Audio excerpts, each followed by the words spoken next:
those wrongfully convicted and already behind bars in Indiana, some for decades, are getting new hope tonight. That's right, and it's all thanks in part to the buzz surrounding the documentary series Making a Murderer and the public push to get a convicted man out. There isn't one iota of physical evidence in this case that connects Stephen Avery to it. In fact, the sheriff was told by the police, "You have the wrong guy." In Netflix's latest binge-watching phenomenon, Making a Murderer, the world learns of Stephen Avery, a Wisconsin man wrongfully convicted of rape and freed by DNA evidence 18 years later, only to be arrested again a decade ago, this time for murder. Prosecutors say he did it. Avery and his attorneys still argue police framed him. Hundreds of thousands of people have since petitioned for him to be freed, even more now asking the president to step in. And what do you want to say today? I'm innocent. In the rare case where someone is wrongfully convicted, experts say it's not typically because of what the attorneys claim in the movie, that the police were corrupt and intentionally planted evidence.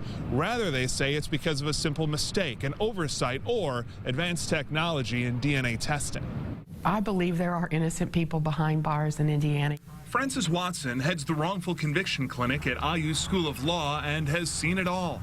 In a system that's human, then you recognize it has potential for error. Nobody guarantees that we'll get it right all the time, and sometimes we get it wrong.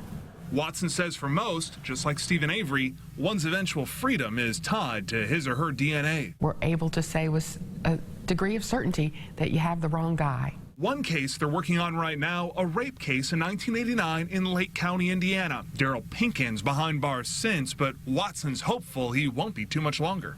Sometimes it's just wrong and the government presents it knowing it's wrong, but more often than not, it's just a mistake.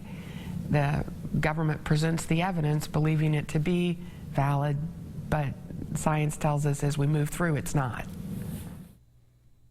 And Pinkins has a post-conviction hearing coming up as the state weighs DNA evidence tied to a hair. He was arrested in his 30s. He's still behind bars now in his 60s. From calls